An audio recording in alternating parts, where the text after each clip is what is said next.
오늘 우리에게 주신 하나님 말씀은 구약의 민수기 11장입니다. 민수기 11장 1절부터 7절까지의 말씀을 시작했습니다. 구약 성경 212면에 있는 민수기 11장 1절부터 7절까지의 말씀인데요. 교독해서 한 절씩 읽겠습니다. 제가 먼저 1절을 읽습니다. 여호와께서 들으시기에 백성이 악한 말로 원망하매 여호와께서 들으시고 진노하사 여호와의 불을 그들 중에서 붙여서 진영 끝을 사르게 하시매 백성이 모세에게 부르짖음으로 모세가 여호와께 기도하니 불이 꺼졌다. 그곳 이름을 가베라라 불렀으니 이는 여호와의 불이 그들 중에 붙은 까닭이었더라.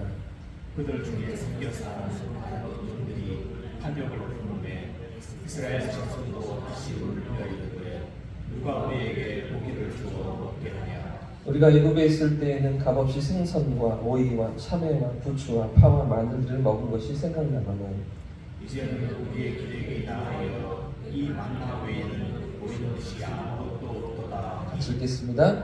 마늘은 가시와 같고 모양은 진주와 같은 것이라.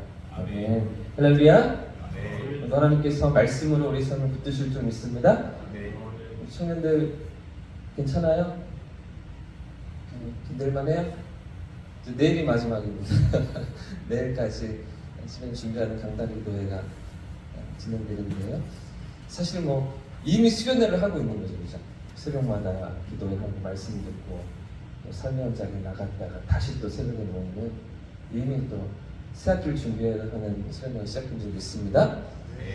어제는 또 교사 강습회가 있어서 또 선생님들은 또 월요일, 화요일 이틀 동안 강습회도 촬영하시고 피곤하실 텐데 이 새벽에도 우리 하나님 주시는 새 힘을 경험할 수 있기를 축복합니다. 이제 민수기 10장에서부터 이스라엘 백성들은 본격적인 광야 생활을 시작하고 있습니다. 철저한 준비를 했고요. 질서를 갖추고 체계를 세우고 인구 조사를 하면서 광야 생활을 준비했죠. 하나님께서 당부하시는 명령도 있었습니다. 개인의 정결과 또 레위인의 정결, 공동체의 정결을 원하시는 하나님의 명령과 당부를 기억하면서 가나안 땅을 향해 나아가는 여정을 시작하는데요. 사실 이때까지만 해도 이스라엘 백성들은 이 40년을 광야에서 유리하고 방황한 그런 운명은 아니었습니다. 하나님 처음부터 이들에게 40년 동안 광야 생활을 훈련해야 그 땅을 주신다고 말씀하지 않으셨죠. 그러나 이스라엘 백성에 계속되는 불평이 있었고요. 하나님께 향한 원망으로 인해서 결정적으로 우리가 14장에서 보겠지만 가나안 땅을 정탐한 후에 악평하며 그 땅을 악평하고 불신하고 원망한 것으로 인해서 이 가나안 땅을 정탐한 40일을 하루를 1년씩 쳐서 40년 동안 광야의 길을 걷게 되는데요. 자, 이처럼 이제 막 시작되는 광야 생활 가운데 이스라엘 백성들이 서 있습니다. 근데 이 출발점에서부터도 계속되는 원망이 또 불신이 하나님께 불평하는 자를 나아가는 모습이 나타나고 있습니다. 오늘 11장 본문이 그렇고요. 14장 말씀드린 대로 정탐한 후에도 마찬가지고요. 16장에서는 또 고라자손의 반역과 불평과 원망이 드러납니다. 20장에서는 마실 물이 없다고 또 하나님께 악평하는 그런 일들이 마찬가지로 계속해서 이어지고 있는 것이죠. 이스라엘은 그 모든 하나님의 돌보심과 구원하심을 경험했습니다. 지난 1년을 지나면서 어떻게 하나님의 손이 그들을 건지시고 홍해를 가르시고 지난 1년을 인도해 오셨는지 먹이시고 입히시고 돌보시며 그들의 삶을 하나님의 손길로 이끌어 오셨는지 경험했는데도 불구하고 여전히 원망하는 불신앙의 자리로 나아갔던 것인데요. 이들의 불신앙이 무엇입니까? 이스라엘의 불신앙은 하나님을 모른다는 뜻이 아닙니다. 오히려 불신앙은 무엇이냐면 하나님의 계심을 알면서도 그 하나님을 신뢰하지 않는 것이죠. 하나님이 살아계심을 알고 있으면 그런데도 그 하나님이 함께 하시고 인도하신다는 사실을 자꾸만 믿지 않는 겁니다. 하나님 나를 사랑하시고 내 편이 되어주시며 언제나 좋은 것을 주신다는 것을 믿지 않는 것이죠. 그래서 불평하고요. 그래서 원망하면서 말씀에 불순종하기로 나아갑니다. 자, 그 불순종의 모습이 11장에서도 나타나고 있는데요. 1절과 2절 말씀을 같이 한번 읽겠습니다. 1절과 2절입니다. 시작. 여호와께서 들으시기에 백성이 악한 말로 원망하며 여호와께서 들으시고 진노하사 여호와의 불을 그들 중에 붙여서 진영 끝을 사르게 하시매 백성이 모세에게 부르짖음으로 모세가 여호와께 기도하니 불이. 자, 이제 시내산을 떠나서 겨우 광야로 들어서고 있습니다. 그런데 그 시작에서부터 원망하면서 길이 험하다고 돌도 많고 걷기 힘든 광야라고 불평하고 있는데요. 자, 이제 겨우 며칠 걸었을 뿐이거든요. 오늘 본문 위에 10장 33절 보시면 3일 정도 지난 상황이 있어요. 3일 길을 걸었는데, 그런데 그게 이렇게 불평할 만한 일입니까? 이렇게 원망할 만한 일입니까? 어떻게 하나님 애국에서 건지셨는데, 어떻게 홍해를 가르시면서 지난 1년을 인도해 오셨는데, 모든 자비와 은혜로 여기까지 인도하셨는데도 불구하고, 그런데도 감사와 기다림보다는 불평과 원망이 앞서는 그들이었던 것이죠. 믿음과 인내가 아니라 불신과 악한 말이 그들 가운데 있었던 것입니다. 사실 지금까지 하나님 용서해 주셨습니다. 하나님 이런 그들을 품어주셨습니다. 지난 1년 동안 계속해서 불평하고 악한 말을 할 때 하나님이 용서해 주셨는데요. 홍해 앞에서 바로의 군대에게 죽게 생겼다고 원망할 때에도 하나님 용서하십니다. 그리고 그들을 건지시죠. 마라의 쓴물로 마실 물이 없다고 불평할 때 하나님 품어주십니다. 단물로 바꿔주십니다. 가지고 나온 식량이 다 떨어져서 먹을 것이 없다고 이렇게 악한 말을 할 때에도 하나님 만나를 내려주시지 않으셨습니까? 지금까지는 하나님 그렇게 용서해 주셨습니다. 근데 지금은 어떻습니까? 1년이 지났습니다. 1년 동안 하나님과 함께 걸었습니다. 1절에 뭐라고 기록합니까? 여호와께서 들으시고 진노하사 이렇게 반응하시는 것이죠. 하나님께서 징계하신 거예요. 여호와의 불을 내리셔서 그들 가운데 불로 심판하십니다. 이유가 무엇입니까? 왜 이제는 용납하지 않으시고 용서하지 않으십니까? 왜 진노하시면서 징계하시는 것입니까? 기다릴 만큼 기다렸기 때문입니다. 기다리시고 또 기다리시면서 그들의 믿음이 성장할 때가 되었다고 하나님 생각하시기 때문이죠.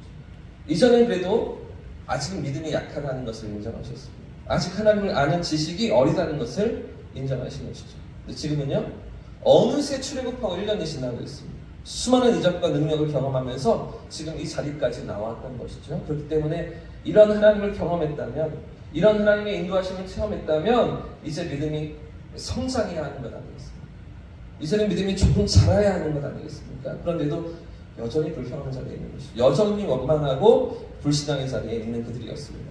자, 1절에서는 길이 험하다고 불평하고요. 4절부터의 말씀은 왜 고기를 안 주느냐고 불평합니다. 우리 집에도 이런 자녀들 있으십니까? 왜 고기를 안 주느냐고 따지면서 원망하는 백성들입니다. 근데 더 근본적인 이유가 무엇이냐면 4절부터 6절까지의 말씀을 같이 한번 읽어보겠습니다. 4절부터 6절 시작. 그들 중에 섞여 사는 다른 인종이 탐욕을 품음에 이스라엘 자손도 다시 울려 이르되 누가 우리에게 고기를 주어 먹게 하느냐.